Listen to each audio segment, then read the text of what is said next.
Okay, now you're all set. Okay, so as I was mentioning, on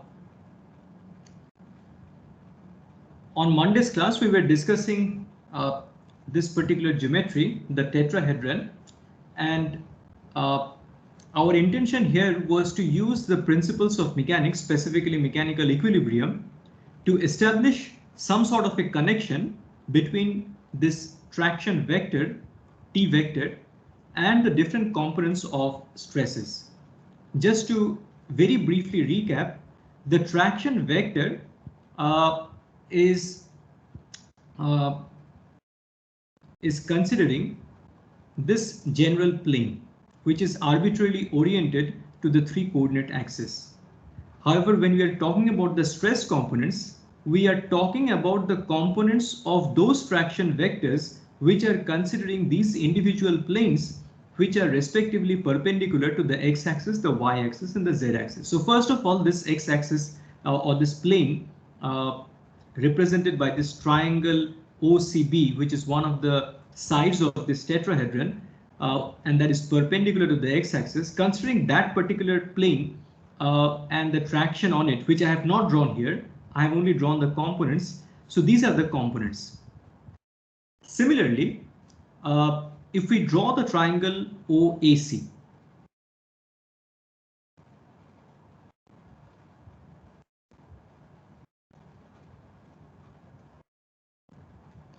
on this,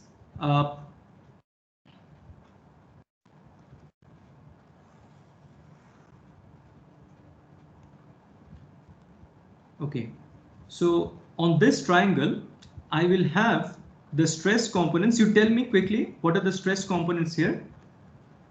Sigma yy. So sigma yy downwards. Sigma yy will be downwards. Very good.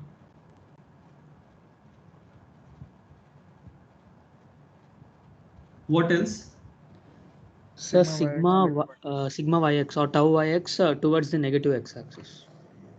Tau yx towards the negative x-axis. Very good.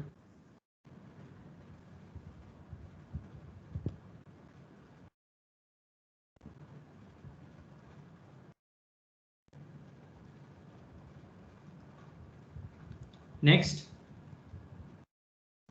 Tau yz towards negative z-axis. Right.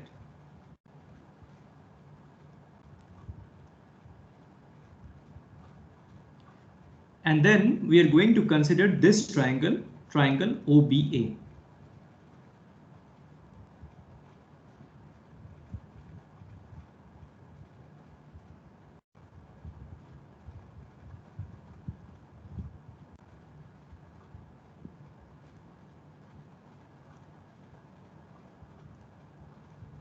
And on this, correspondingly, I'm going to have this sigma ZZ oriented along the negative Z axis, the tau ZX oriented along the negative X axis,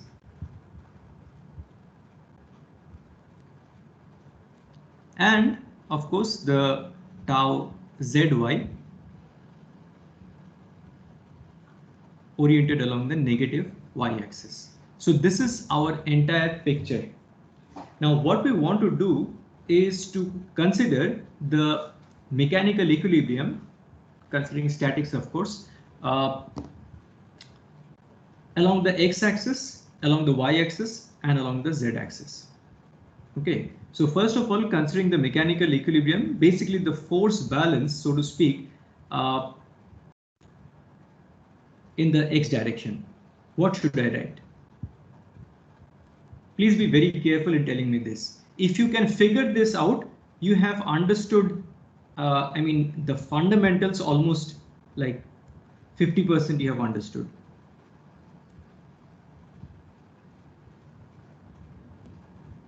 So T bar dot I cap, the component along x direction of traction bar T vector dot I hat. Yeah, so we will represent that by Tx.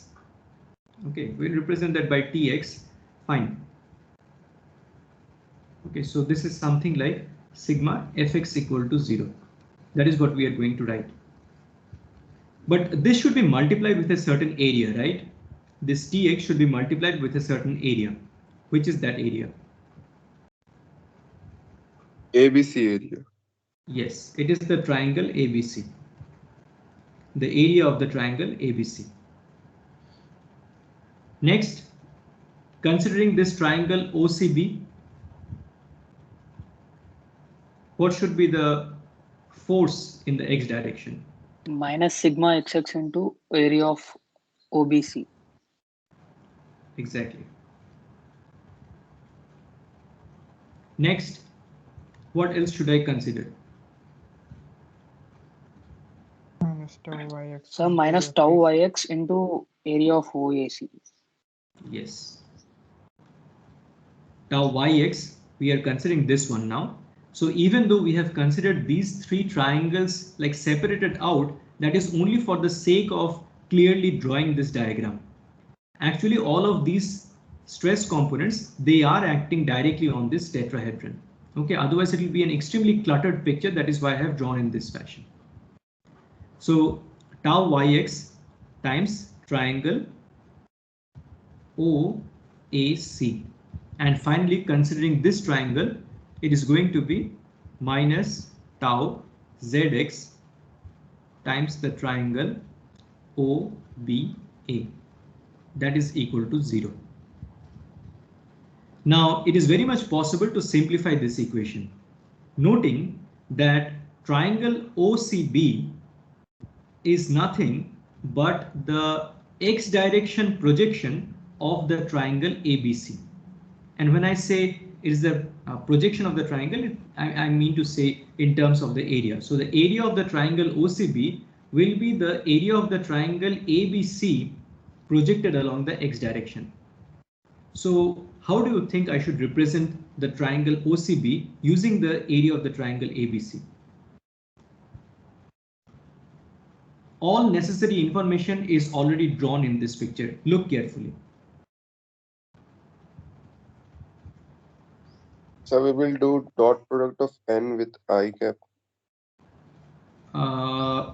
Right. It is something like that.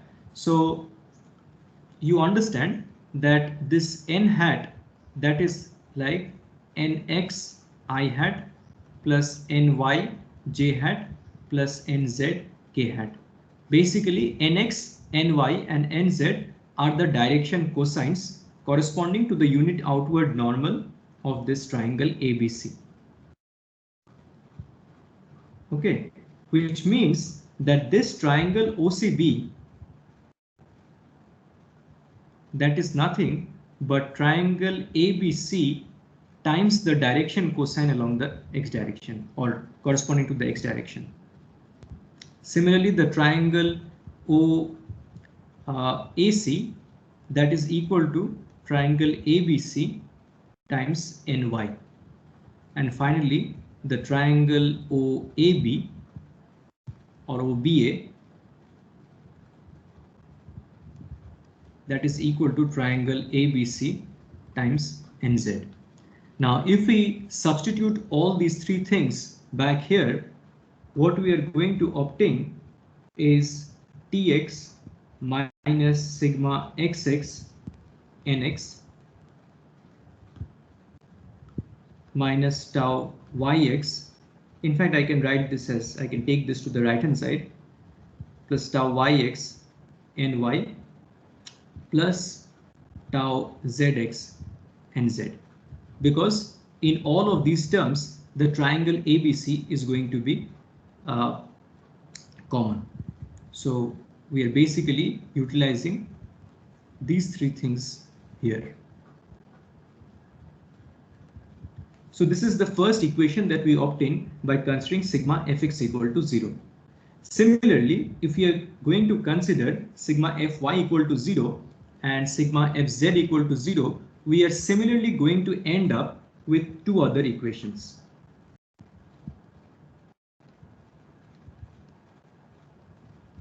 Tell me quickly, without writing any of these intermediate things, tau y, ty will be equal to what? Tau. You can So refer tau to yx this, into n. yeah, you can refer to this diagram in Sir, it would be something like in the matrix representation of a stress tensor, the order of Not, the terms. not directly like that, but you are right, something like that. So it's going to be tau xy nx plus sigma yy ny plus tau zy nz, and finally sigma fz equal to 0 is going to give us tz is equal to tau xz nx plus tau yz ny plus sigma zz nz. Now these three equations tx, ty and tz, these can be represented all together in matrix form. But do not jump to conclusions just yet. We can very much represent the three equations in matrix form like this.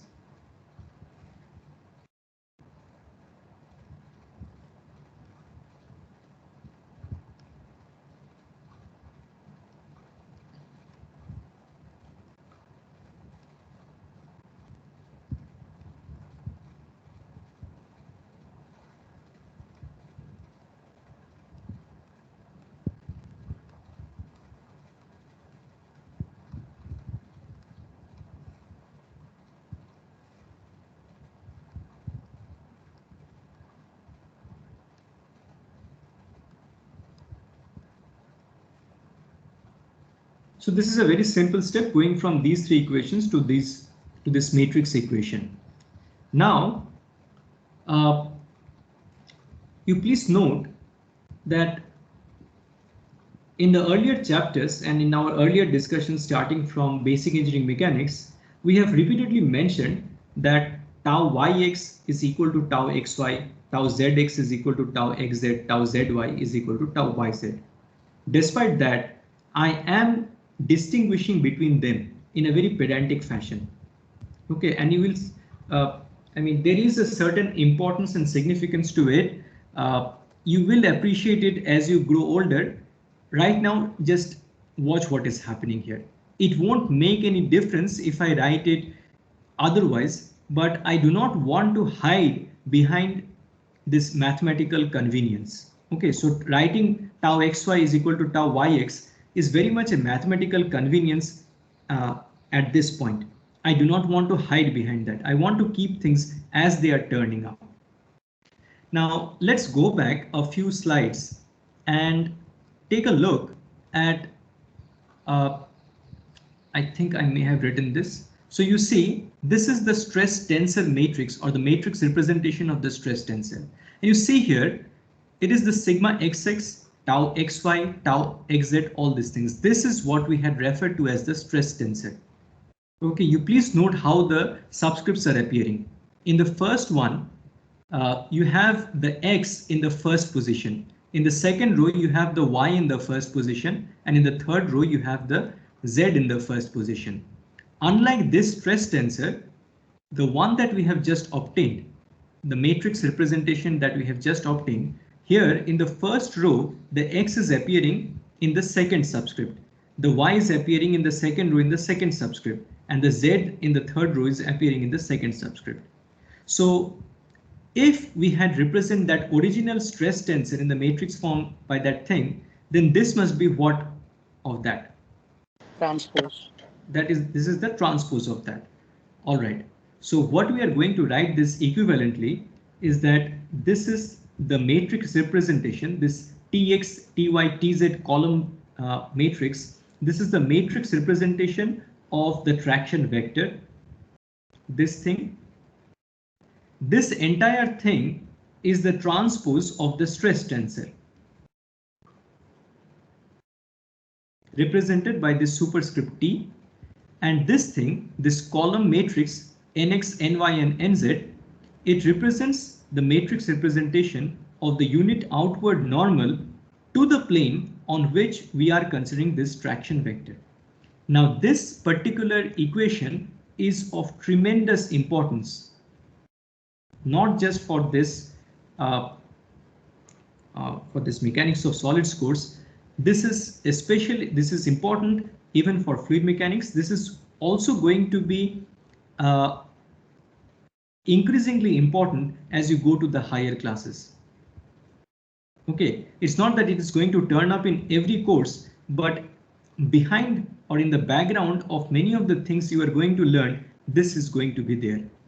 Okay, and especially for people who are going to take up the dual degree specialization of mechanical systems design, many of the things will critically hinge on your understanding of this equation. Many of the boundary conditions for many advanced problems that you are going to write, this will be dependent on this. Many of the solid mechanics kinds of projects that you're going to do, that will critically depend on your understanding of this equation. Okay, now we are going to try to write down the sigma nn component of this T. What I mean to say is that earlier I had told you that the traction vector, this traction vector, it can be decomposed into two ways. One of them we have already seen, this Tx, Ty, Tz. We just did that. I also mentioned that it can be decomposed in this other way, where we consider a component along the unit outward normal itself and a component which is perpendicular to that. I want to write down this Tnn. Okay, so what should I do? I have obtained the T vector in terms of the stress components. These are the stress components here. These are the stress components referred, of course, to the rectangular Cartesian coordinate system that we are choosing to work with. You tell me what should be the Tnn. So dot product with n cap. Yes. So now let me go to the next page.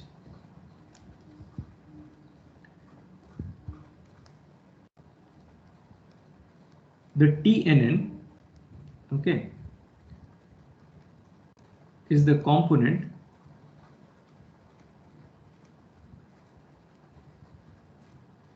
of the traction vector along n hat itself. So Tnn is going to be equal to, as you guys correctly pointed out, it is going to be the dot product between the traction vector and the unit outward normal. Now this is the vector representation. What is the equivalent matrix representation of this? Tell me.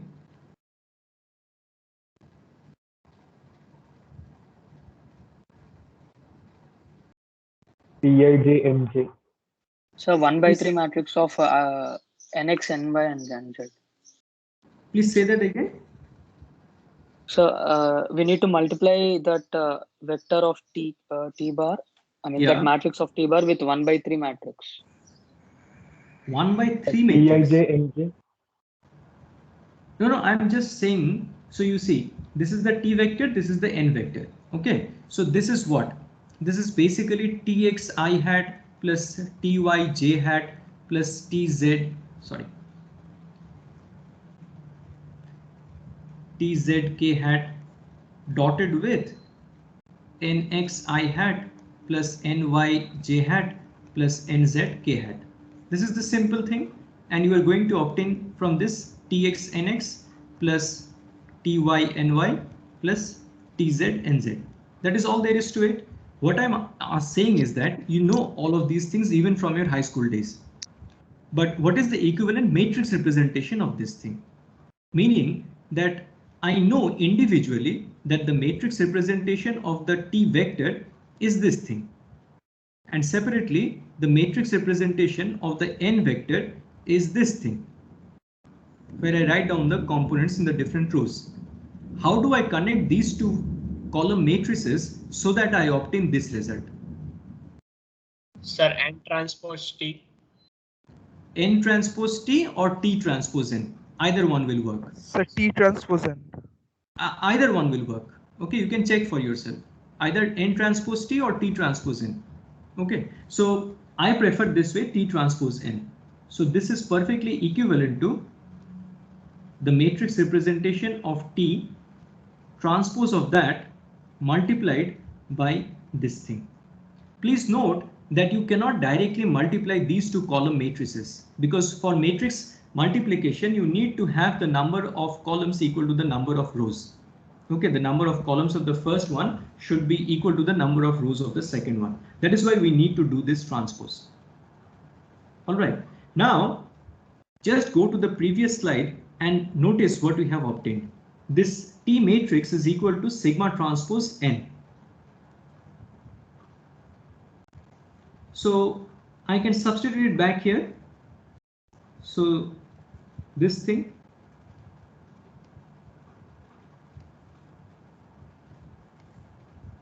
transpose of this entire thing times this. Right. Now you tell me, if I have two things A, B transpose, what is the result of that? If I take the transpose inside this bracket, what is going to happen? A transpose B plus A, B A transpose. Right. So if you have two things like this, A, B whole transpose, it is going to be equal to B transpose times A transpose. Similarly, if you had inverse, it would be the same thing. So the order is changed. So what we are going to obtain is this thing, N transpose sigma, because it is the transpose of the transpose, so it gives back the original thing, and then this thing. All right, and you can see that if you just consider this first two, the number of columns of this transposed column matrix is going to be equal to the number of rows here, and the resulting thing will be perfectly compatible with this thing also. Now this particular form you are all familiar with from your studies of linear algebra or matrix, that chapter on matrices. What is this particular form called in general? Nothing to do with solid mechanics, nothing to do with unit outward normal or stresses or anything. What is this something general? like diagonalizable. Diagonalization of. No, not diagonalizable matrix, not that. There's a separate name for this. Transformation. Remember, which book did you study in your first year for these chapters? Was it Jain and Anger? What was your textbook for these chapters? Yes, sir. Jain and Anger. I cannot hear you. Yes, sir. It was Jain and Anger. Jain and Anger. So if it was Jain and Anger, probably something like this was written. X transpose A X. Do you remember this? So this is actually referred to as the quadratic form.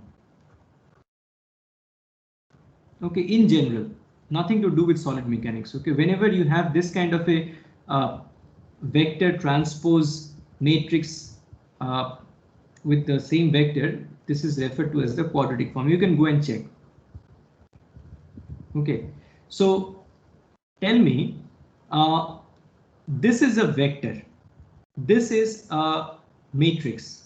Matrix means a 3 into 3 matrix. This is a column vector originally. Transpose of that becomes a row vector, and then this is a matrix 3 into 3 matrix. This is another column matrix. What is this resulting entity? Is that a column vector or a row vector or a 3 into 3 matrix or what? Single element. It's a single element. Of course, it's a single element because on the left hand side you have a single element. Okay, so this T and N is a scalar. Okay, or in terms of matrix algebra, it's a 1 into 1 matrix. Okay, so the resulting entity from this is going to be a scalar quantity. It's not a vector, it's not a tensor. Well, it's a tensor of order 0. Okay, it's a scalar quantity, just one element. Now, this is all the this story that I have been telling you, this is the general story. Okay, now within the scope of your syllabus, this general story is there, but it has not been given too much emphasis. Rather, the emphasis has been given on the two-dimensional counterpart of this, and almost all the problems that have been discussed, especially in your textbook, are pertaining to that two-dimensional version. And there is a certain importance at your second year level to study those things, because once you get the hang of all the stress transformation business at the in the 2D version, you can slowly get to terms with the various intricacies involved. So what we are going to do going forward from here is to consider the two-dimensional version, but we will keep on coming back to this general three-dimensional thing also as per our requirements.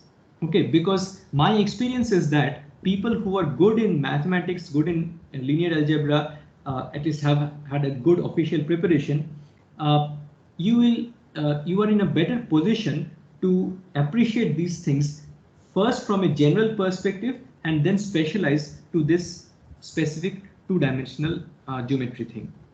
Okay, so with that note, what we are going to do is so before I say anything like that, what you can do here is that you can just expand this whole thing. It is going to be a rather long expression, but there will be a certain nice symmetry of form in that long expression also. Okay, and that is something which has actually been given in a rather cumbersome fashion. This derivation has been, which we have obtained so neatly in this matrix form, that derivation has been given in a rather cumbersome fashion in Beer and Johnson. That is why I wanted to avoid that. Okay, so now you just have to do a simple matrix multiplication to obtain the expression, but I'm not going to do that. Okay, rather I'm going to go to the two-dimensional geometry. Now, it is not just a matter of convenience or to artificially simplify the things that we consider the two-dimensional geometry. Rather, there is a certain physical significance to it also. The physical significance is in this form, that for many of the problems within the domain of solid mechanics, many of the things that are considered in actual engineering practice, the configuration or the geometry is such that it is in the form of a plate-like structure. I repeat that it is in the form of a plate-like structure. Plate-like structure means that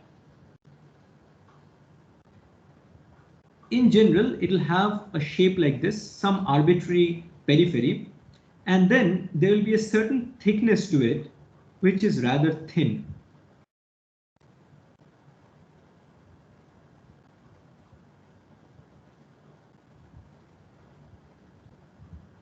Something like that. Okay, so this is a very, very thin geometry. Lateral extents may be quite high, and what we say is that we set up our x and y axis at the mid plane of this thin geometry. This plate-like structure, it has a certain mid plane, so somewhere here like that. We set up our coordinate axis in this fashion.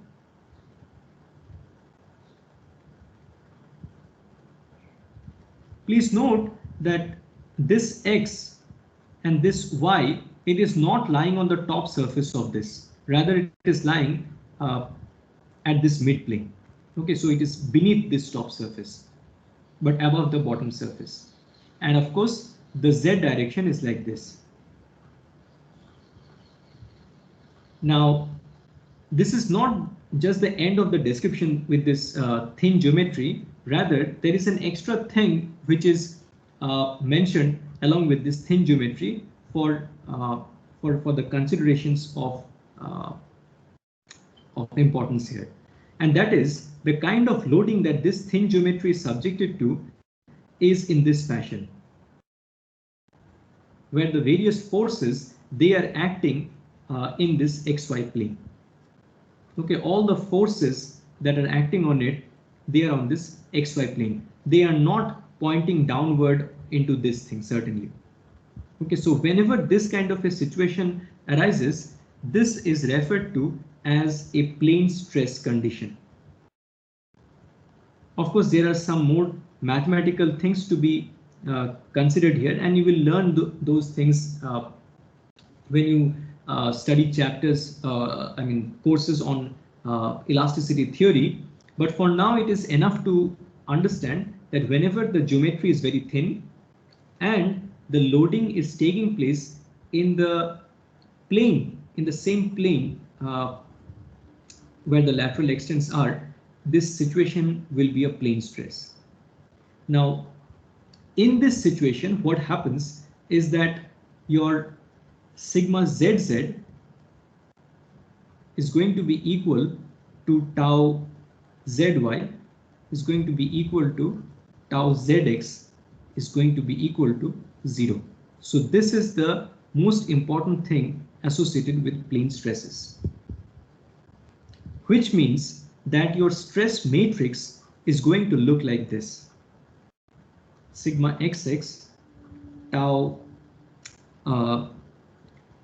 xy 0, because even though this is tau xz, we understand that because tau zx is equal to 0, tau xz must also be equal to 0. Next, this tau yz is also going to be equal to 0 because tau zy is equal to 0. And this is 0, this is 0, this is 0. So this is going to be the state of your stress tensor, or the matrix representation of your stress tensor. So this is considerably simplified, and you note that the main game is actually taking place over these first two rows and columns.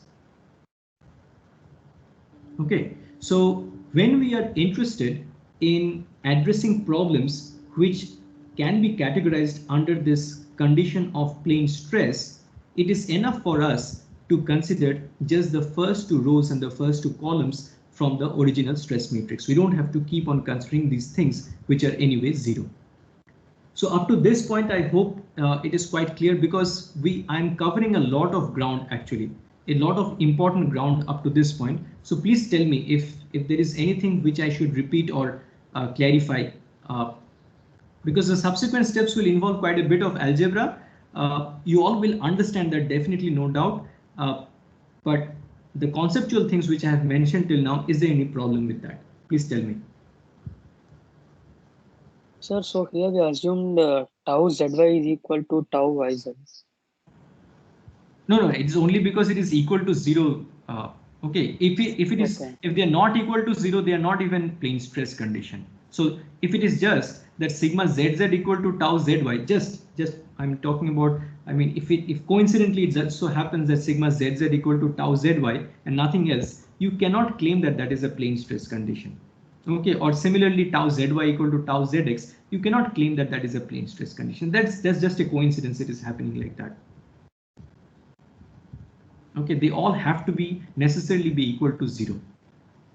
Well, strictly speaking, they are not going to be perfectly 0 for any problem, but as long as this geometry is thin, you will find out, I mean, it is possible to actually establish these things through proper simulations or analytical solutions also, that they are going to turn out to be 0, like practically 0.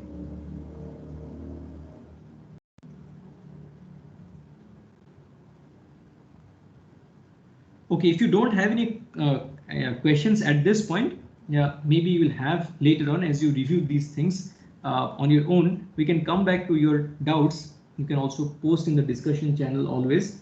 Let me go forward with the derivations. What I mean by derivations is that let us not lose track of what we are trying to do.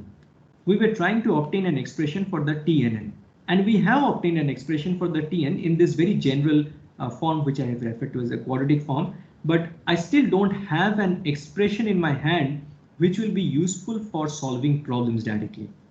Okay, I need a very clear-cut explicit expression. So that's what my aim here is. And for that, let me go to the next slide and consider again this thin plate-like geometry, but this time looking down into the Z direction. And then this geometry will look something like this. So that our x-axis is like this and our y-axis is like this. So I'm just looking down into the Z direction now. Now you understand that when I'm drawing such a thing, what is exactly going on here in terms of our perspective or our viewpoint. If I go up, you see I have taken this general three-dimensional view. Here I have taken a general cut plane, and then what I had done was to consider these kinds of things in a three-dimensional view. Okay, all of these three axes were present, and I could see this general three-dimensional plane appearing in this form of this oblique plane.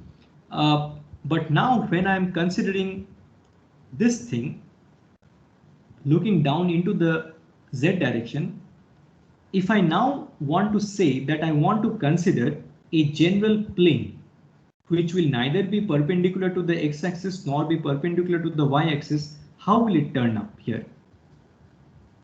So suppose I even make the question even more specific. Suppose I am interested at a point within the body which coincides with this origin. Without any loss of generality, I can choose the origin to be situated at the point of interest only. My question is that, true, I can very well draw a plane which is perpendicular to the x-axis, and that will coincide with this thing. I can draw a plane which is perpendicular to the y-axis, which will coincide with this thing. But suppose I want to draw a general plane like I had drawn earlier. How should it appear? Should it not appear just like this? A general plane. Any general plane. In the plane of that. Right, because you understand, we are going to consider things as if the Z direction does not exist. Okay, so this is effectively a two-dimensional problem in our hand now. So when we are going to talk about a general plane, that general plane will appear in the form of this line. Okay, and it is going to be parallel, so to speak, with the Z axis. Now, in terms of the things which we were talking about earlier, at this point, you are going to have a sigma xx. That sigma xx will be pointing in this direction. The sigma yy will be pointing in this direction. And if you refer to this general plane, you are going to have in your hand certainly a unit outward normal to this, which is like this. And you are also going to have at this very point a general traction vector, which is like this, which is certainly not coincident in the most general case with this n hat. So this is our n hat now. This traction vector is not going to be coincident with that. We have already talked about that. So just as earlier, we were able to talk about the component of these traction vectors along the x, y, and z direction. So also we can talk about the components of this traction vector in this particular configuration also along x and y. We can also talk about the components of t vector along the n hat and maybe a direction which is perpendicular to the n hat. So all of the same things that we were considering in general in the three-dimensional case, we can continue to do so, and perhaps in a much more explicit, easier to view fashion in this two-dimensional geometry also. And that is exactly what I'm going to do. Now, this n hat, okay, because now we are talking about a two-dimensional geometry, what we are going to do, we are going to say that this n hat, earlier we had said that this is nx I hat plus ny j hat plus nz k hat. And I had also mentioned that nx, ny, and nz are the direction cosines of this unit outward normal to the general plane. You tell me what is the value of nz now?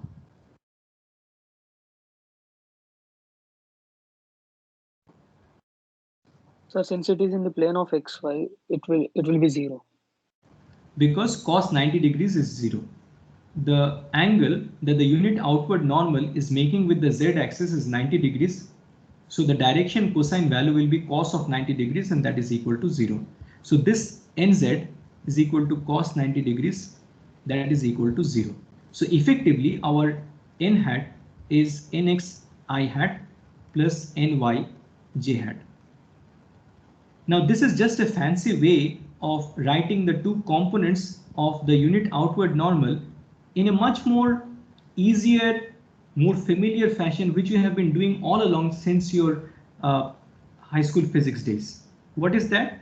You can simply write this as cos theta I hat plus sin theta j hat, where of course this n hat, it makes this angle, the angle that it makes with the x-axis, that is equal to theta. That's all there is to it. Okay, so had this not been a unit outward normal, rather this had been something of a non-unit outward normal, then the magnitude of this would have been something, some n, and then here you would have written that as n cos theta I plus n sin theta. But here it is a unit outward normal, it's a unit vector. It's like 1 cos theta I plus 1 sin theta j. All right. So I hope this thing is clear.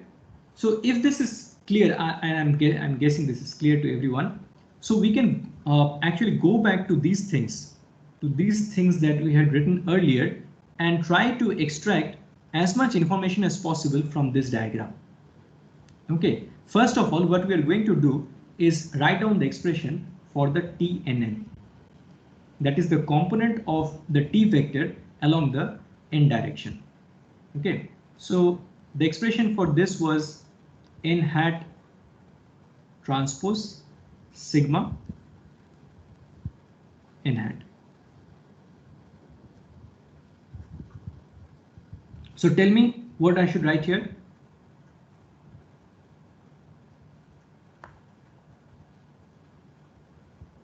The components of n hat are cos theta and sin theta.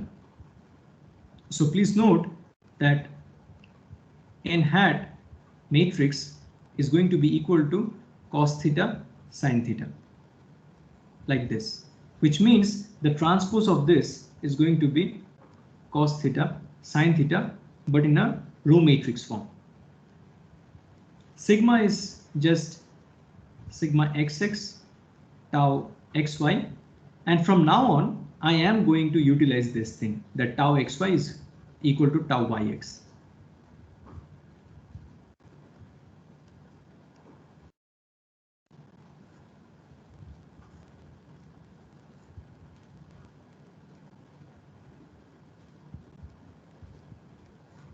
So everyone do this quickly and tell me what is the expression.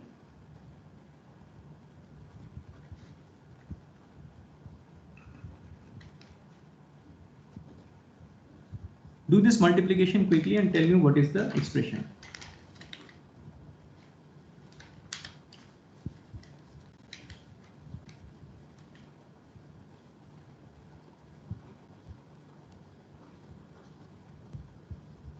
Please do it.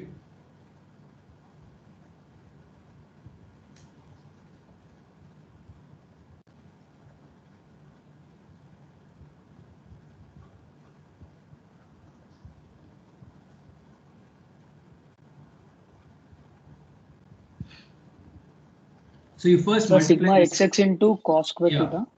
Sigma xx into cos square theta plus 2 times tau xy into, plus tau xy into sin 2 theta. Okay, let's write this in full. Sin theta cos theta. Yeah, sin theta cos theta. Then sigma yy into sin square theta. very good. Okay, simple matrix multiplication. So we get this expression. All right. Now, you see, this is TNN, and we understand that this will be lying along this direction itself. It will be something like that.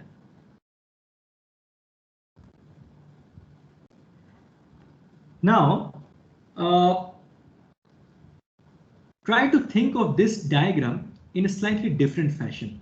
We have obtained this expression. There is absolutely no doubt about the truth of this expression, but I want you to think of this thing in a slightly different fashion. It's something like this. So we were considering this point, and at this point we were considering this axis like this. So basically what we are doing, so instead of this axis, what you can think of is that you are going to consider a plane which is perpendicular to the x-axis at this point. So let me draw that plane. So this is the plane which corresponds to the x-axis as the unit outward normal to it, as the outward normal to it. There is another plane passing through the same point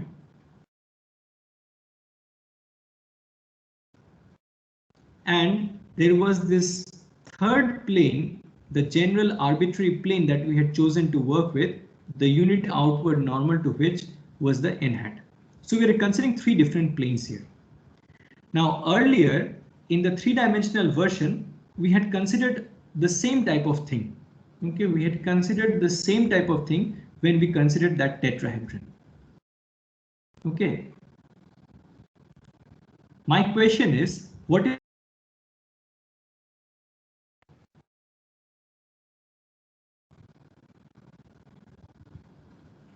So your voice think is not about it? audible. Tell me. Yes, sir. Your voice is breaking little. Yes, sir. Your voice was not Okay, there. am I audible now properly? Yes, sir. Now you're audible. Okay, so what I was saying was that I considered this same yellow colored point here that I was considering here, and I considered two planes like this which are individually perpendicular to the x-axis and the y-axis respectively.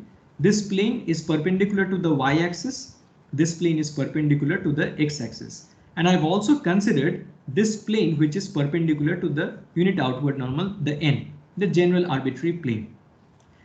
What I was saying was that this kind of a general situation where I'm considering the same point through which different planes are passing, I have already considered in the three-dimensional version of our discussions earlier a same situation. That is basically when I was talking about the tetrahedron. Like this. You see? In this three-dimensional version, I had considered different planes which are individually perpendicular to the x-axis, y-axis and z-axis, as well as this orange-colored plane which is passing through in a general orientation through this point. And when I wanted to consider this thing, I considered it in the form of a tetrahedron by shifting this orange-colored general plane slightly away from this yellow-colored point. My question is that when I was considering all those four planes, and now I'm considering these three planes, when I was considering those four planes, I ended up with a tetrahedron. If I consider these three planes now in the two-dimensional geometry, what am I going to end up with? Sir, a triangle. A simple triangle. So the exact counterpart of my earlier discussion would be something like this, that I'm going to preserve this point. I'm going to preserve the plane which was perpendicular to the x-axis. I'm going to preserve the plane which is perpendicular to the y-axis. And then I'm going to consider through the same point another plane which is actually passing through this point, but which I just artificially shift a little bit for the sake of clarity. So I draw it like this. Okay, with the understanding that in reality, I'm going to reduce the altitude of this triangle or the distance of this line or this general plane from this yellow colored point in the limiting case to 0, such that we come back to this picture. This is the general background understanding that we are talking about. Now, for this kind of a plane, our stress components are in terms of what? The sigma xx and the tau xy. For this plane, what are the stress components? This horizontal plane, what are the stress components? So sigma yy downwards. Yes. And tau xy along. Yes, along that horizontal direction with a proper direction. Yeah. And what about this one? What about this plane? What are the stress components or the traction components with respect to this? So perpendicular to the surface and along the surface. Exactly. So that is exactly why I am bothering you with all this discussion. So it's like this. You have this, well, let's say that you have the unit outward normal in this fashion. You have the, let's say the traction vector in this fashion. I can draw it this way anyway. Okay, doesn't matter which orientation. And then I'll have the component of this in the perpendicular direction in this fashion. This is my TNN. And then I'm going to have another component. So these are the rectangular components. This is what? Tell me. This is TNS. So this is TNN.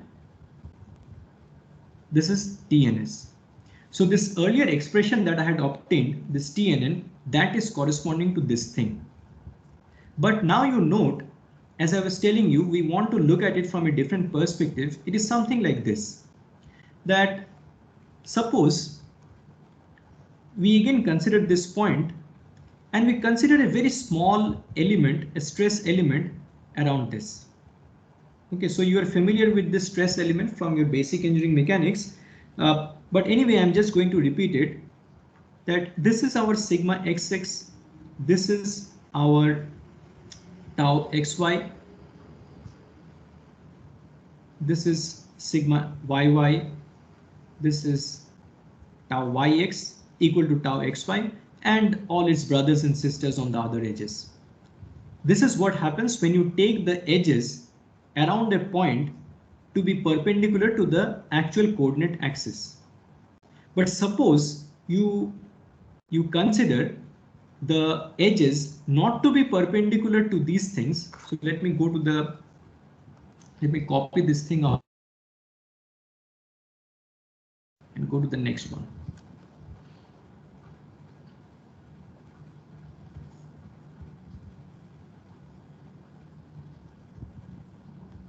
Okay, so you see these edges, they're individually perpendicular to the x and y axis. But instead of that, I can consider again the same point, but consider a stress element like this, where the unit outward normal to this is at an angle theta to the original x axis. Was like this, and the y axis was like this. This n, it is oriented to the x axis by this angle theta. You note that this is the same point around which we are considering the stress element. It's just that our perspective has changed. Rather, we are interested in a different sort of plane or different sorts of planes or different orientations of the planes around the same point. But in just the previous slide, we had already found out how to find out the or how to determine the stress components corresponding to this thing. So what are the stress components corresponding to this thing? It is nothing but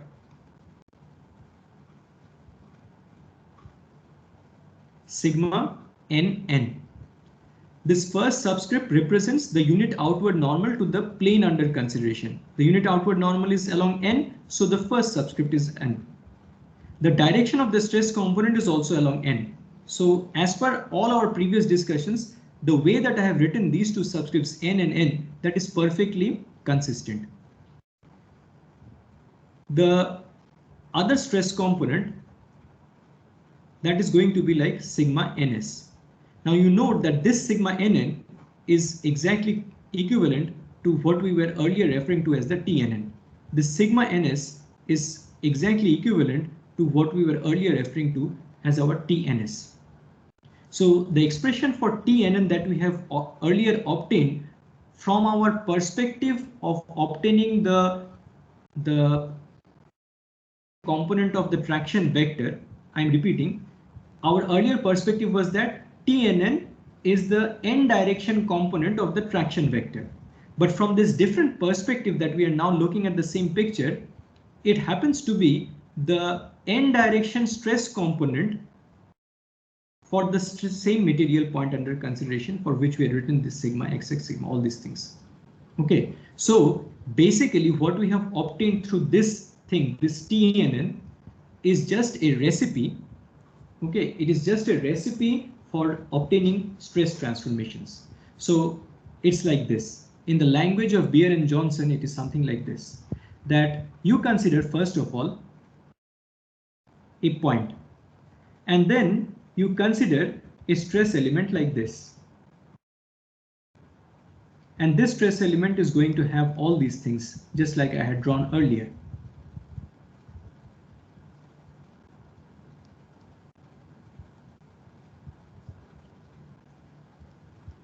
But now, if you change the orientation of the stress element like this is sigma nn, or you can say that in the language of Beer and Johnson, that this is some different x dash direction.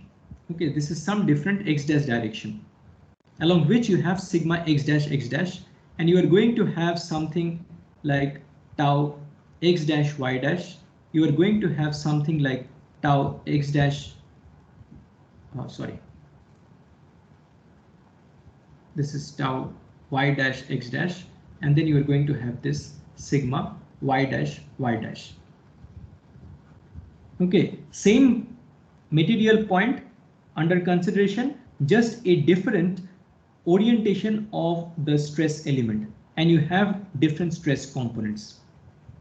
So the earlier expression that we had obtained, that sigma nn is equal to sigma xx cos squared theta plus 2 tau xy sine theta cos theta plus sigma yy sine squared theta, you may very well view this thing not like sigma nn, rather as the expression for sigma x dash x dash.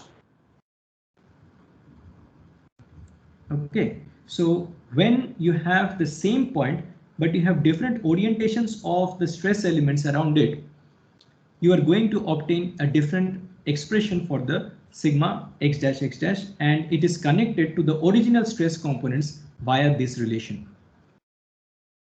Okay, so we have obtained this thing, and the moment we obtain this thing, we can immediately find out the expression for the tau x dash y dash. We can immediately find out the expression for sigma y dash, and let me show to you how this can be done. So what we are going to do is we are going to go back to our TNN expression and all those things. Okay, so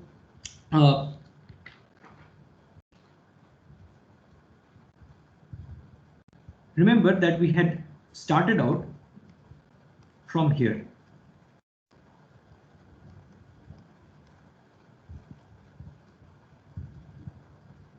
This was a general relation.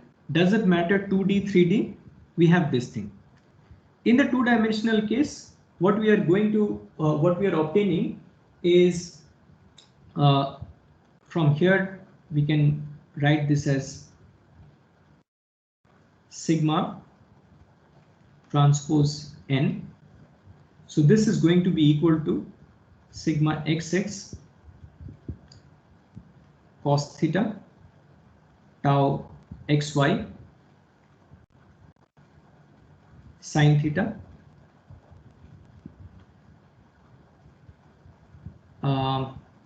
let me write this in a more convenient fashion, which will be easier for you to understand. Sigma xx tau xy sigma yy times, so this is my left hand side. Basically, I'm writing the expression for this t vector, this general t vector.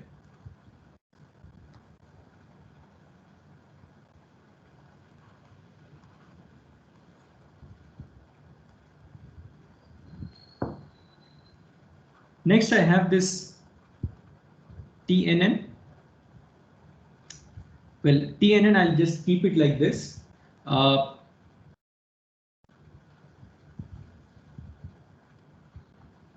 This is cos theta sine theta. These are the components of the n hat. Now you tell me, what are the components of this es hat? Tell me quickly. Sin theta minus cos theta. Please say that again. Sin theta minus cos theta. Sin theta minus cos theta. What is the other alternative? Minus sin theta cos theta. Minus sin theta cos theta. Yes. So you have two options for es hat. Okay. So let me copy all of these things.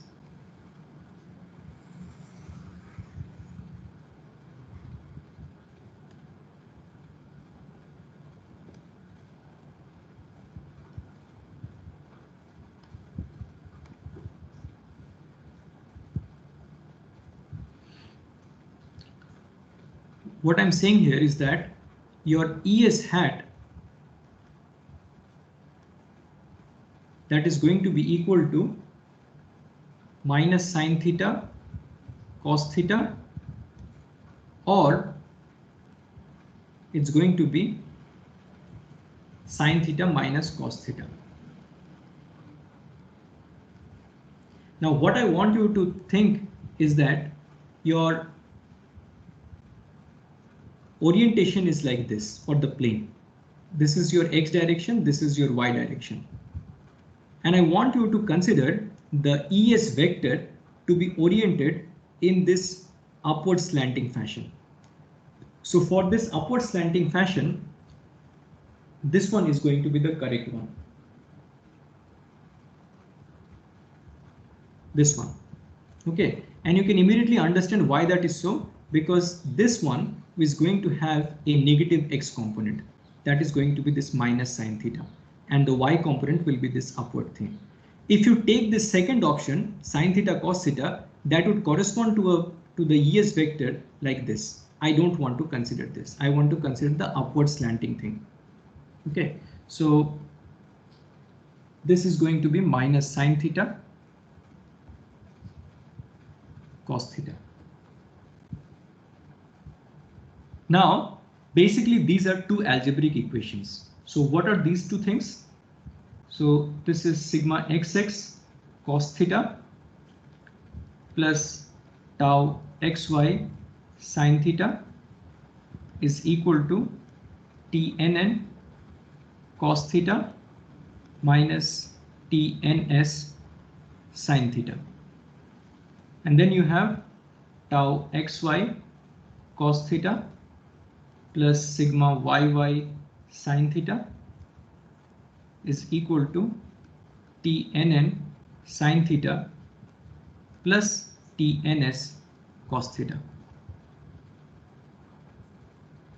What I want you to do is eliminate tnn from here and obtain the expression for tns. So because it seems that I will run short of time if I don't hurry up, I will just provide you the expression and you can check for yourself, because this is simple linear simultaneous equations. So eliminate tnn and obtain tns expression. So if you do that, so all that you have to do is basically, so if this is 1 and this is 2, you have to just do 2 into cos theta minus 1 into sine theta, and from that you are going to obtain the expression for tns as tau xy cos square theta minus sine square theta plus sigma yy minus sigma xx cos theta of, it has crashed again, sorry.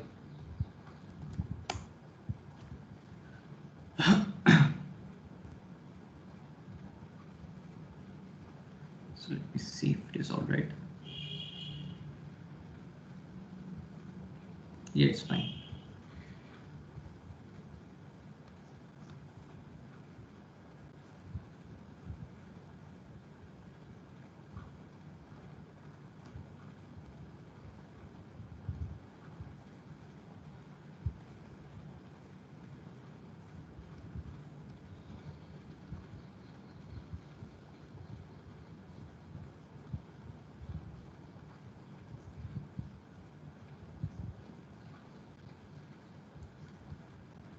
So this is cos theta sin theta.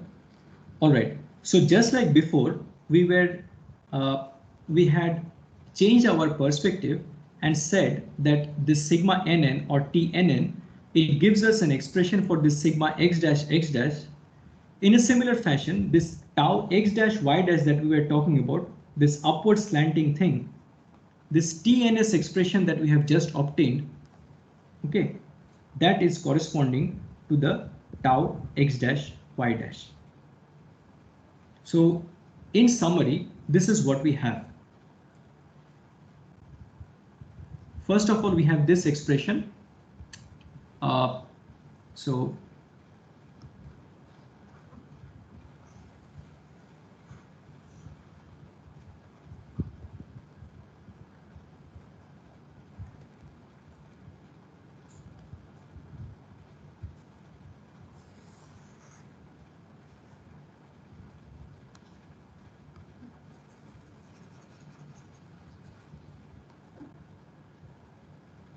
sigma x dash x dash. Let me arrange that a little bit better.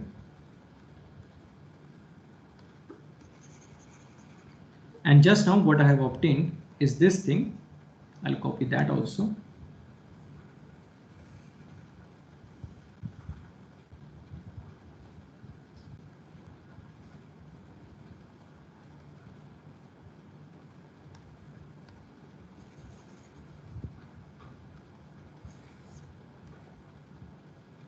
So these are the two expressions. Now, who can tell me how do I obtain the expression for sigma y dash y dash?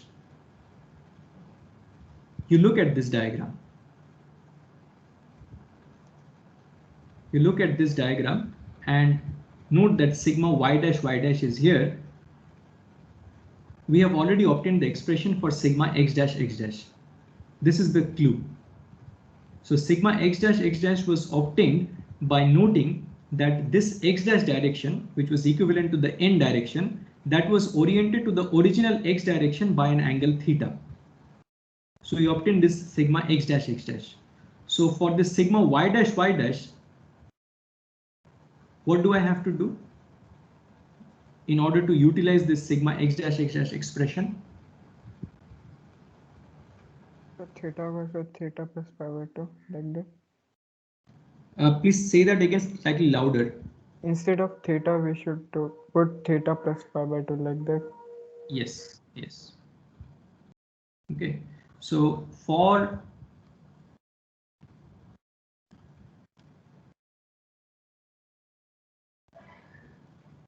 sigma y dash,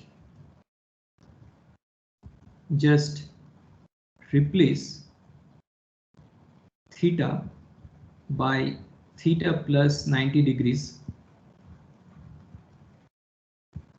in the expression of sigma x dash x dash. So you can do that on your own. We don't have to go into that. All right, so we have these things. Now usually what is done is these two expressions are not kept in this particular way. Rather, they are converted into a slightly more convenient way in this fashion. So this sigma x dash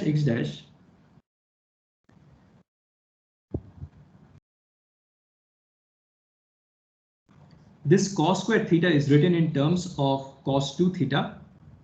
So that gives us half sigma xx. So this is 1 plus cos 2 theta. Plus this can easily be converted to the sin 2 theta. And this thing is simply sigma yy 1 minus cos 2 theta. So overall, what we will obtain from here is this thing, sigma xx plus sigma yy plus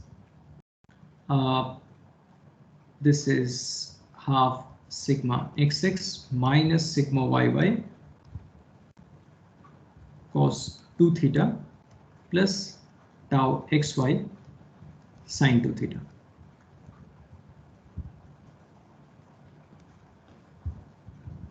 In a similar fashion,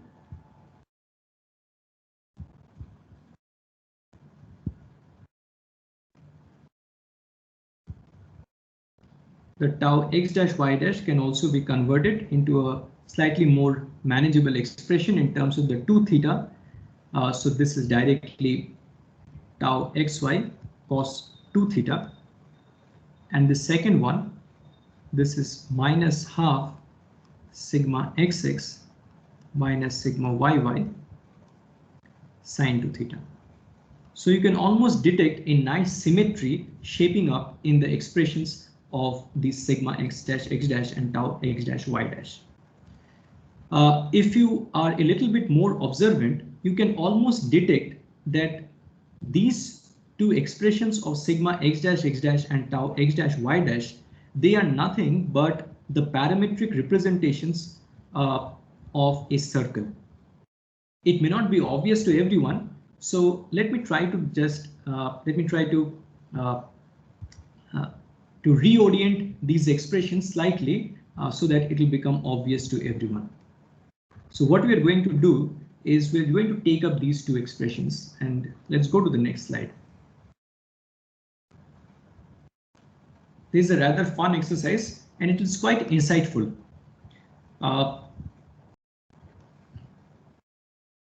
So what we are going to do is, first of all, we are going to transpose this particular expression to the left hand side, so that it becomes like this. All right. Next, we are going to, well, let's say that this is equation number #1 and equation number #2. What we are going to do is we are going to square this #1 expression and add to the square of the #2 expression or equation. If we do that, we'll end up with sigma x dash minus half sigma xx plus sigma yy whole thing square plus tau x dash y dash square, and this thing here, it will get considerably simplified, but let's do this very quickly. So 1/4 sigma xx minus sigma yy square cos square 2 theta plus tau xy square sine square 2 theta plus sigma xx minus sigma yy cos 2 theta tau xy sine 2 theta, and from this side I'm going to obtain tau xy square cos square 2 theta. It seems there are some messages going on.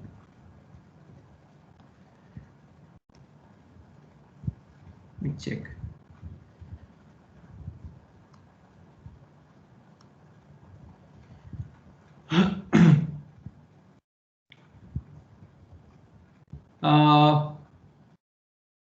Yeah, so is my screen freezing for everyone? No, sir, it's fine. So Anirban, maybe it's an internet issue on your end.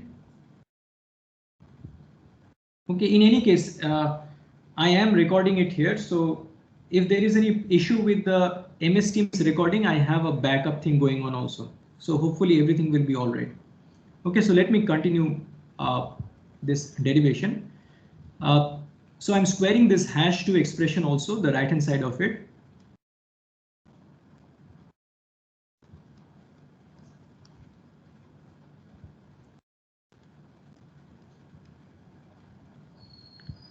And then I'll have this thing tau xy cos 2 theta sigma xx minus sigma yy sine 2 theta.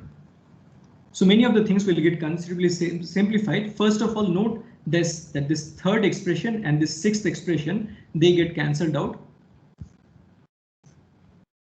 and then you have this tau xy square sine square 2 theta plus tau xy square cos square 2 theta. So that's basically just tau xy square. Similarly, here you will have this cos square 2 theta plus sine square 2 theta. So ultimately, what you are going to obtain here is this same thing that you have on the left hand side.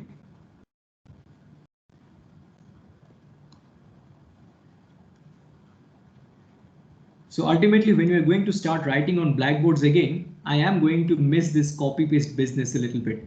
Other than that, I don't think I'm going to miss anything from this online classes. So half 1 by 4 sigma xx minus sigma yy square plus tau xy square. Does anyone want to say something? I can hear some sounds.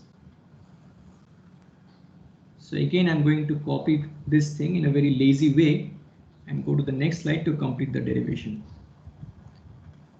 So I have this thing, and now you note that this is in the form. So if you think of this sigma x dash as x and this tau x dash y dash as y, it is in the form x minus something square plus y square is equal to something on the right hand side. Okay, so we are going to write this in this fashion. Okay, so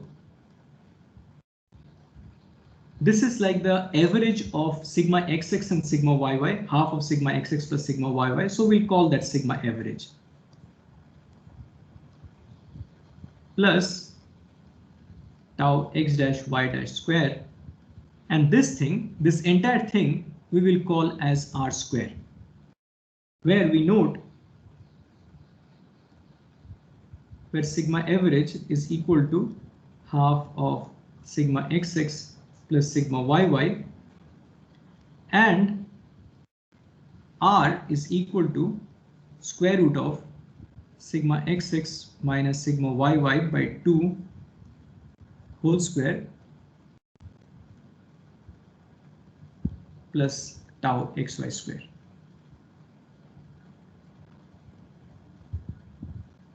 Okay, so this is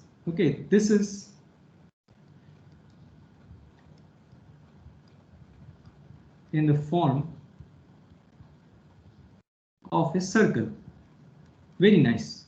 This is in the form of a circle where we identify that the x direction is or the x variable, so to speak, is given by this sigma x dash, and the y variable is given by this tau x dash y dash.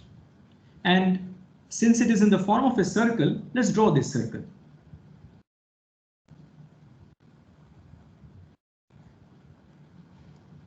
So this is the sigma direction.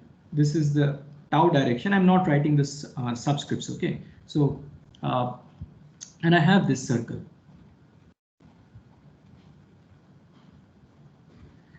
I can't seem to draw a circle, so I'll just take the help from here.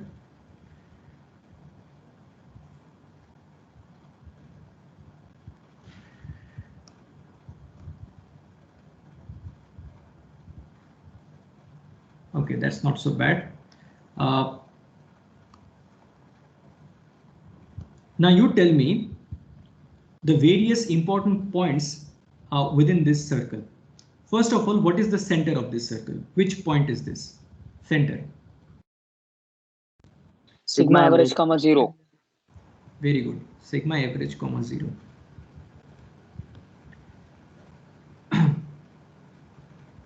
Something is going wrong. All right. Oh, my circle is still selected. Sorry. All right. Sigma average comma 0. All right. Next, what is the radius of this circle? Radius is given by this. Okay. Now, quick question. From this, so this circle, it basically represents the locus of all the points which will be captured by this sigma and tau combination. In fact, by this sigma x dash and the tau x dash y dash combination as we keep on considering different planes around the point of consideration. So that's a bunch of words that I just said. Let me clarify to you what I'm saying. Remember, I was considering this point and I was considering this arbitrary plane, and the component of the stress which was coming out normal to this plane, that I had called as sigma nn. Equivalently, I had called that as sigma x dash later on. Similarly, this one was coming out as TNS. I also called that as sigma ns, but ultimately I called that as tau x dash y dash. Now you see, corresponding to a particular choice of the plane, you are getting a certain combination of sigma x dash tau x dash y dash. Okay, so that is like an ordered pair.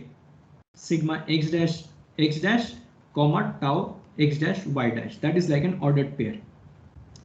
But that is only corresponding to a particular choice of this arbitrary plane.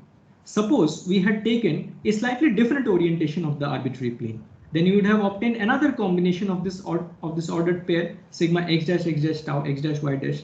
If you take another orientation, if you keep on taking different orientations of this orange colored plane, you will keep on getting different values of this sigma x dash and tau x dash y dash. If you collect all of them and plot them on this thing, the thing that you will get is this circle. That is what is basically represented by this equation. That is what I meant by it captures the locus of all the points which will be the stress components on an arbitrarily oriented plane. Okay, so different points on this circle. Okay, this point, they all capture different values of this sigma x dash tau x dash y dash. Okay, all different, all possible orientations that you can think of, infinite different orientations, including the orientation where this arbitrary plane may be perpendicular to the x-axis, perpendicular to the y-axis. All of those things it will capture. Okay, now this is a very useful visualization technique because it gives us an idea immediately. So if you plot this thing correctly, knowing the values of the sigma average and all this R and everything, you are going to obtain directly from this circle without any further calculations the values of the maximum and the minimum values of the sigma, the maximum value of this tau. So where do you think the maximum value of the sigmas or the extreme values of the sigma are lying? They're definitely lying here and here. Okay, so this is like sigma max and this is like sigma mean. The tau max will be here.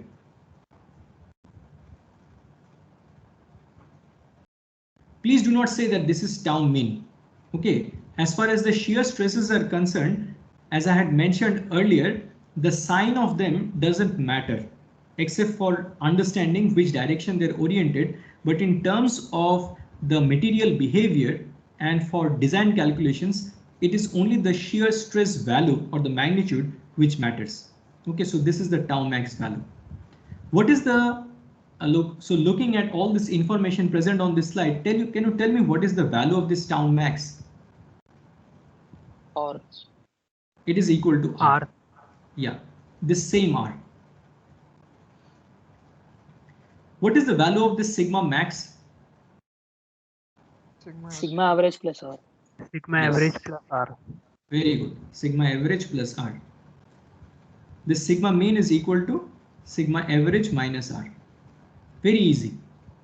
Okay, so this kind of a circle is actually referred to as something as the Mohr circle. It was, so this point of view, so this is a very easy, very straightforward point of view, but someone had to make this mental connection. So the gentleman who made this connection was a German engineer called Otto Mohr. Otto means, okay, so Otto. Okay, Otto Mohr. So in his honor, this is referred to as the Mohr circle. Now this Mohr circle business, it was a really directly useful technique back in the day. Back in the day means before computers were there, before calculators were also there. So actual engineers use the Mohr circle to calculate graphically the different stress combinations values corresponding to different planes in a design calculation. But as calculators were invented, as computers came into being, it really doesn't make any sense any longer to rely on the Mohr circle to graphically obtain these values, because if you do those things graphically, even a small error in your calculation, how you draw it using a compass and everything, that may critically change your value slightly. If you make a slight error in your drawing, it will and also depending on how precise your eyes are, that may create some problems. So nowadays nobody uses the Mohr circle to obtain the different values of the stress components corresponding to different planes. We all use this formula directly, use our calculator, use our computer to do this. Nevertheless, the Mohr circle continues to be taught in our schools, in our colleges, because all over the world, because it provides to us a direct, very clear-cut, appealing visualization technique. Okay, so this kind of things that you are seeing, tau max is equal to R, all this is very clear-cut. We can always remember this, even if we don't remember where the cos theta is and where the sin theta is. Okay, so that in that sense, it's quite useful.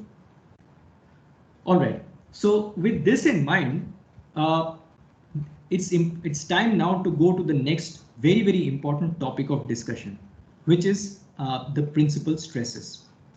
Well, again, Beer and Johnson has presented the concept of principal stresses in a certain fashion, which is not very general again.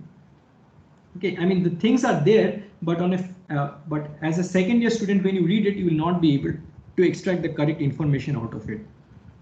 So it's something like this. So principal stresses.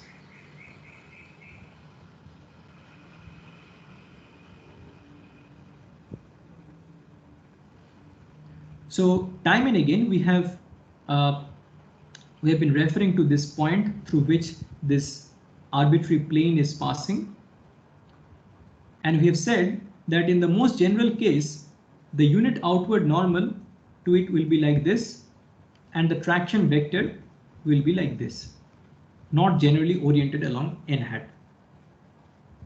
Now we have seen just now that it is very much possible to take different choices of this arbitrary plane on which the traction vector will appear differently and the various stress components will appear differently. All those things you understand now.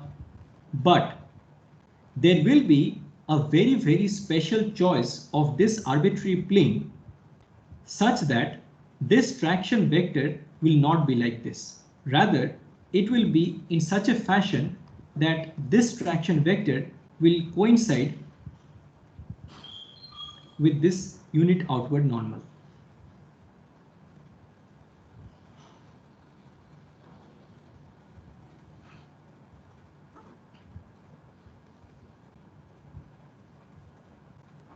Okay, this is a very special plane. Okay, very special plane.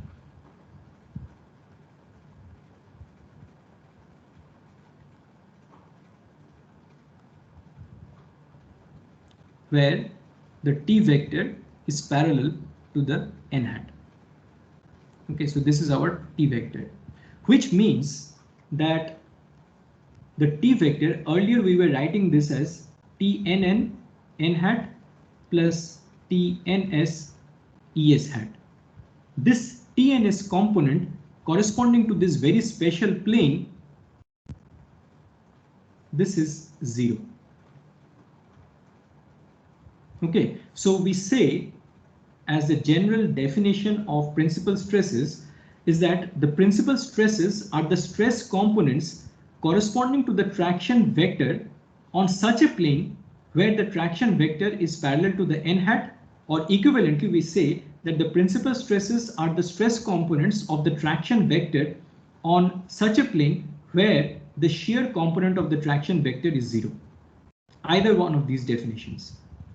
Okay, now in Beer and Johnson, they have mentioned this, but in a slightly roundabout fashion.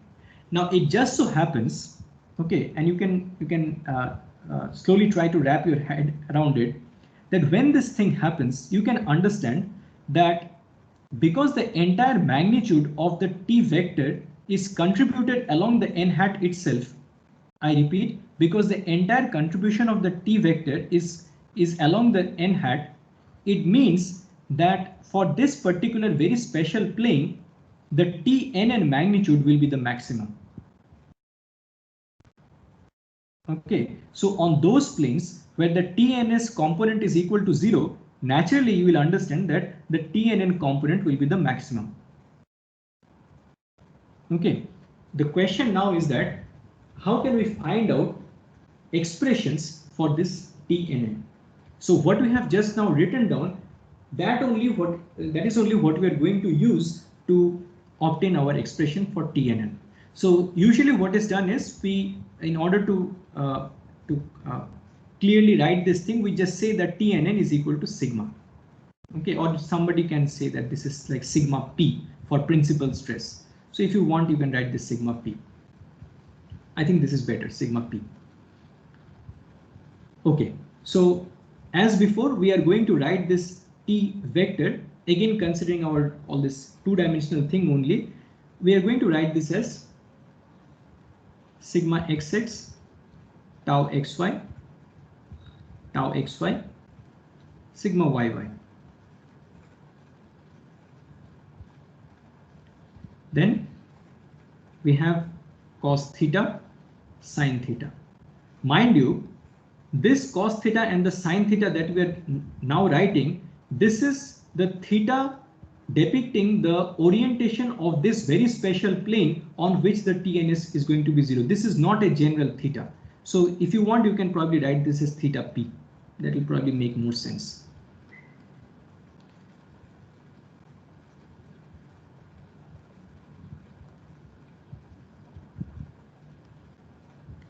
So it is like this. Fine. Now, can I not write it like this?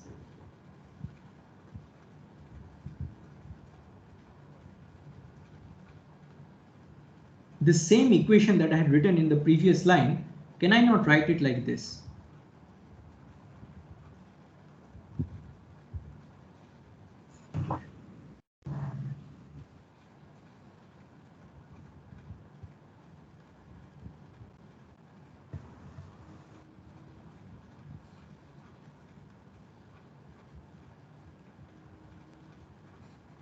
There is no problem. I have just transposed this thing to the left hand side and taken common. Okay, so this is perfectly all right. The moment you see this, what do you recognize this to be from your matrix algebra? What kind of a problem do you think this is shaping up to be? Finding eigenvalues. Yes, exactly. So this is like an eigenvalue problem. Okay, so here we are hunting, we are trying to determine the unknown values of this sigma p. All right, and this has shaped up to be an eigenvalue problem. So the eigenvalues are going to be this sigma p. For non-trivial solutions for this eigenvalue problem, what is the condition that must be satisfied? Determinant of the matrix is 0. Exactly. So in order for this eigenvalue problem to not just have trivial solutions, in order for it to have non-trivial solutions, we must have that the determinant of this matrix is equal to 0. Okay, so in the next page, let me write that. Sigma xx minus sigma p tau xy sigma yy minus sigma p, this is equal to 0. So tell me, what is the expression of this sigma p? Do this thing, multiply it out and tell me the expressions of sigma p.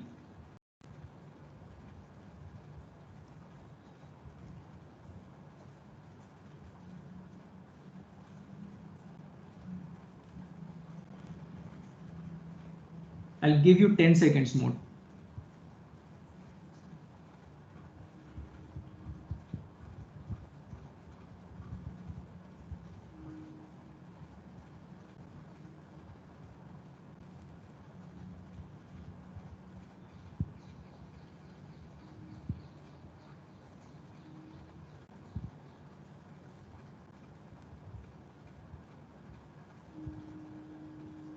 Anyone?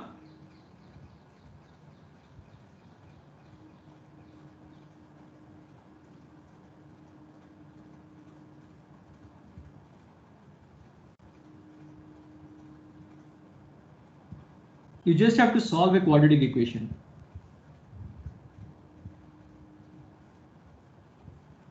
So let me write this. Those who are already doing it, you can check for yourself the answer.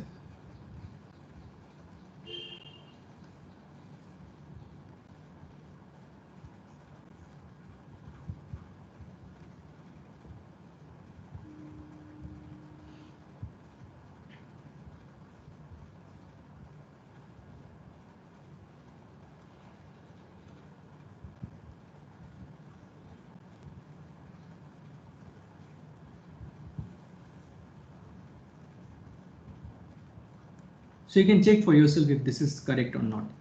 And now you can actually check that this can be rewritten in this particular form.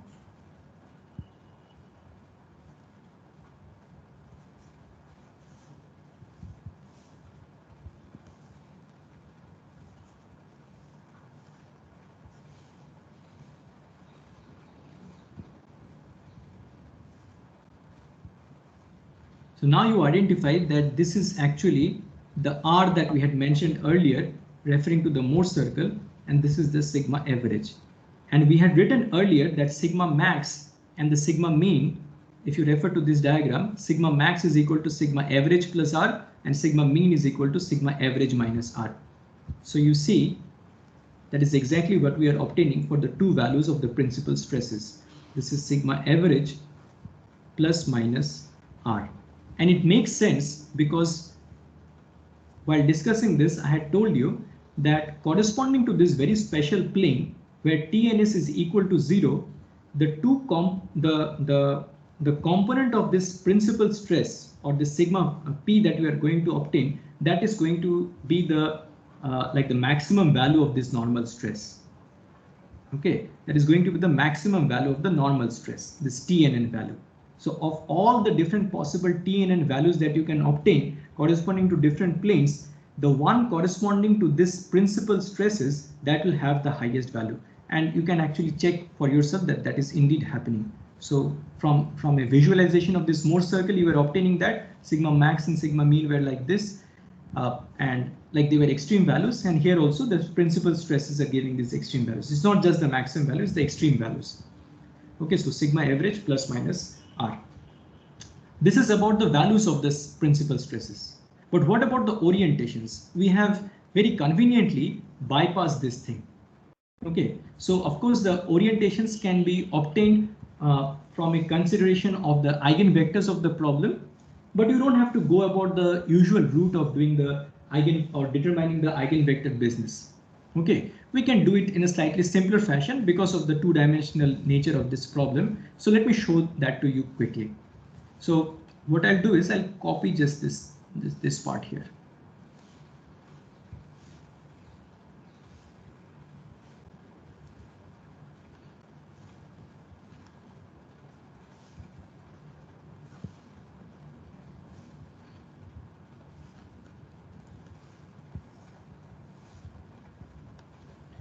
And this can be rewritten as sigma xx cos theta p plus tau xy sin theta p is equal to sigma p cos theta p and tau xy cos theta p plus sigma yy sin theta p is equal to sigma p sin theta p. Our intention here is to just determine the values of this theta p. We want to eliminate theta sigma p. So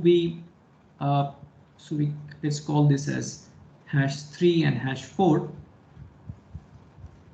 So you just divide #4 by #3.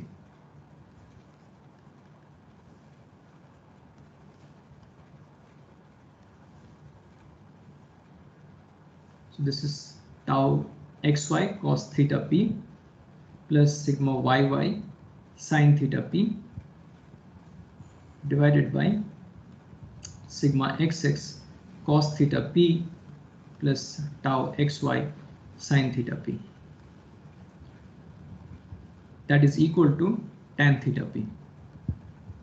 But now you see that I can divide this numerator and denominator by theta p, cos theta p. So I'll obtain this as tan theta p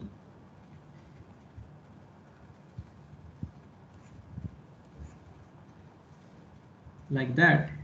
And if I multiply it out,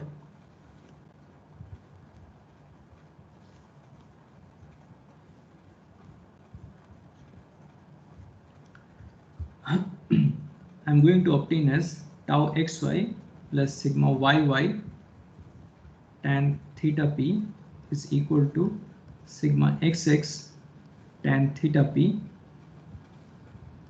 plus tau xy tan square theta p. So just a little bit of algebraic manipulation. This one I bring to the left hand side and this I bring to the right hand side.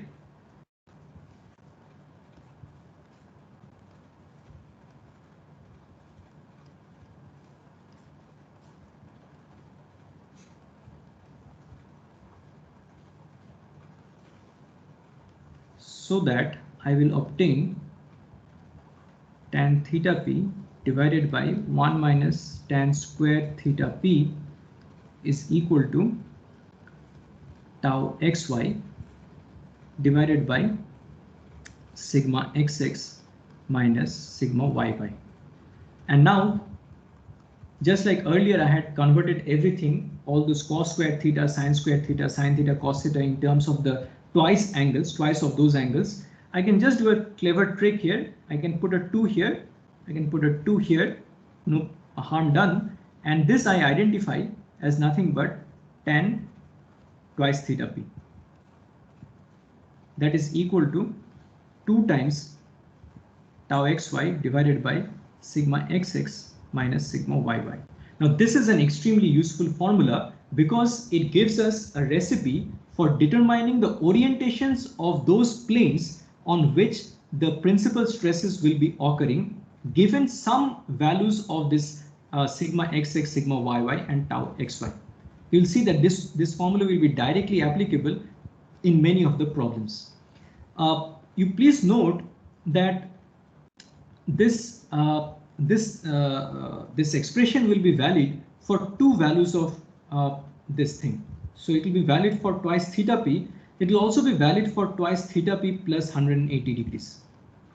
Okay, which means the principal planes. Okay, so principal planes means the planes on which the principal stresses are occurring, they will be actually at theta p and theta p plus 90 degrees. Okay, because you understand that twice theta p was not the original orientation. It was the theta p which was the original orientation of the plane with reference to the x and y axis, with reference to the x axis. So the 2 planes under consideration are theta p and theta p plus 90 degree. So and it makes sense because if you have actually a stress element like that, this direction referred to this thing, that is the theta p, and you also have this direction. Okay, and this entire angle, that is theta p plus 90 degrees. Okay, so when you have one of the principal stresses appearing on this plane, you will have the corresponding or the complementary part to it on this perpendicular plane also. Just like you have the combination of sigma xx and sigma yy, so also you will have this sigma x dash as one of the sigma p and the sigma y dash as one of the other sigma p, because you note that they always appear in pairs, at least in this 2-dimensional version. Okay, so I just have one last important thing to discuss here, and that has to do with the extreme values, not of the normal stresses that I have been discussing till now in terms of the principal stresses, but of the shear stresses. So here we had proceeded from the consideration that we are going to consider those planes on which the TNS is equal to 0 as our principal stresses. For the TNS to be maximum, we will take a slightly different route of approach. So it's like this. If we go back a little bit, you see we have this expression for our tau x dash y dash. Okay. If we want to find out the orientation, see, as far as the magnitude of the maximum value of this tau x dash y dash, we already know its value. The maximum value is what? Tell me. Maximum value of this tau x dash y dash, considering all different planes. Yeah, it is r. Okay, so we don't have to worry about that. But we still don't know at what orientation or at what will be the orientation of the plane on which that tau x dash y dash equal to r will occur. So for that, what we are going to do is we are going to directly use this expression.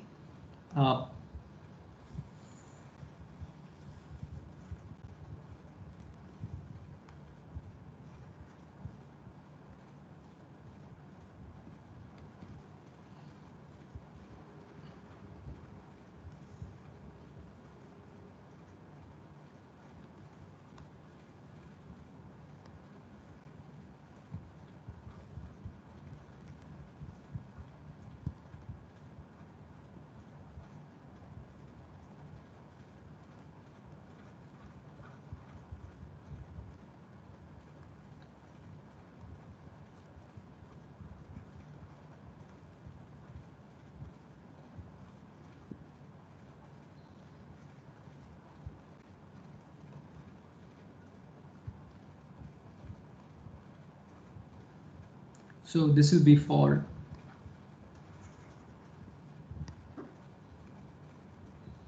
the orientation of the plane, what you're going to do is we're going to consider this, and then we are going to do this thing.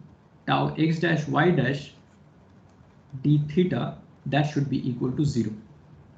So in the 1 minute that you have left for this class, maybe a couple of minutes, please do this thing and tell me what you obtain.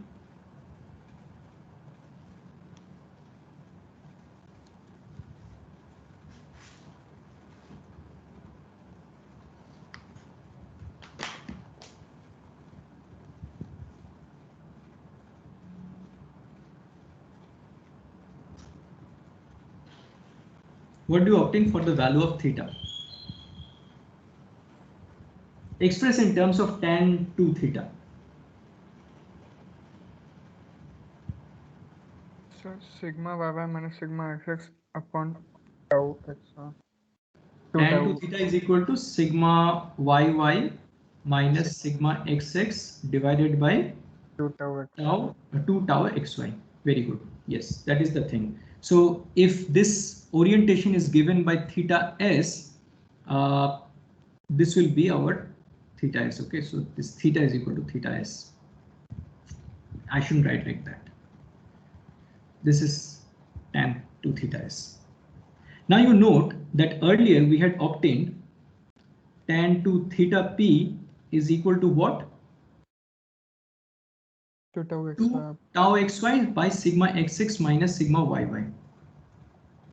2 tau xy divided by sigma xx minus sigma yy. Now, if you quickly do from these two things, tan 2 theta p times tan 2 theta s, what are you obtaining? Minus 1. -1. Which means, sorry? Yeah, this is -1, right? So what does this indicate? It indicates this. Perpendicular. Yes, yes. So this indicates that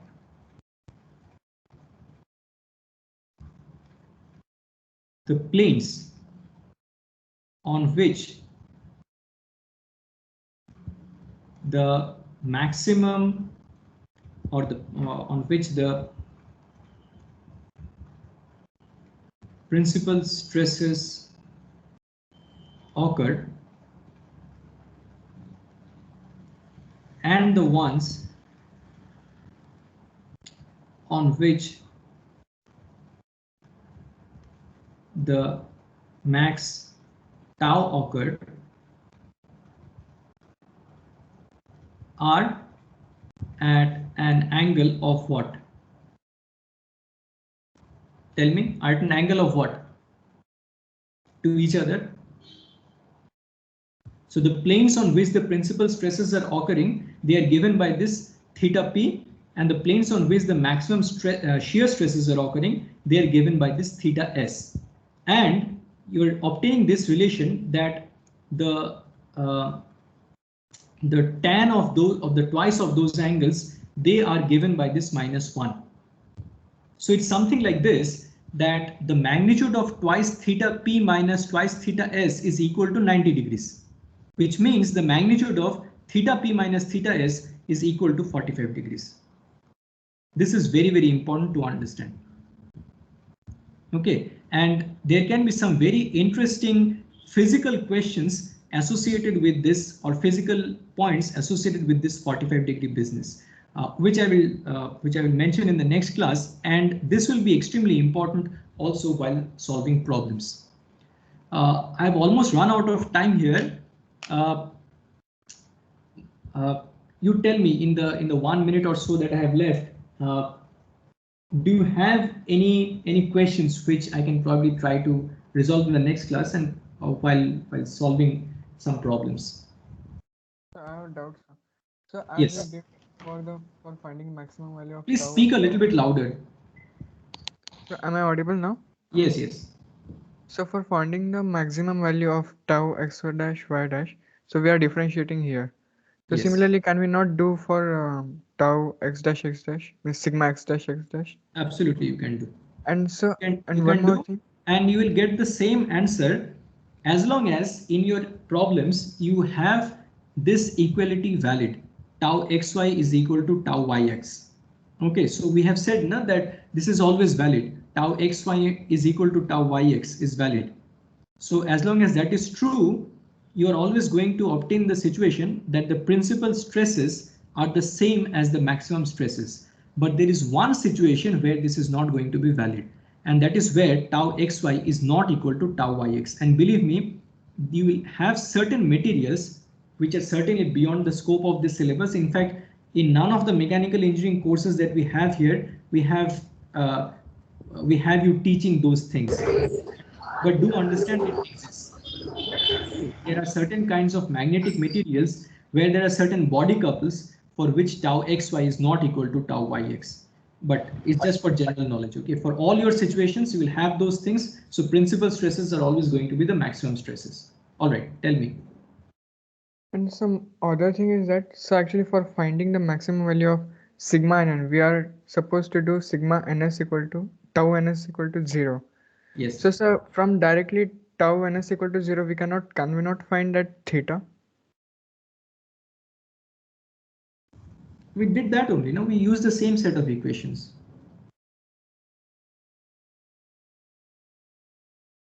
But so we have taken in different manner, like we have did it by eigenvalue like that here. Yeah, but they are the same equations from which we are extracting the same pieces of information. So these are the equation are equations are the same, different. right? Yeah. So these equations, we are viewing them like an eigenvalue problem, but the source of the information is the same. From these two equations only we are obtaining sigma p, and from those two equations only we are obtaining theta p. Nothing special. Okay. And so, as you told that before calculator were By the invented. way, all of you can go for next class. Okay, class is over. If you want to discuss something, that's fine by me. I'll keep on recording, but everyone please go to the next class. Yeah. So Thank you, as sir. when the calculator were invented, before that, means engineers were used to do with that Mohr circle. Means how, Yes. but ultimately we have to find the R and the sigma average value for drawing that circle. So isn't it not like that we can? Yeah. So I'll tell you about it. Okay, but not now. Just remind me in the next class, I'll tell you how people used to do it. Okay, sir. So thank you, sir. Yeah.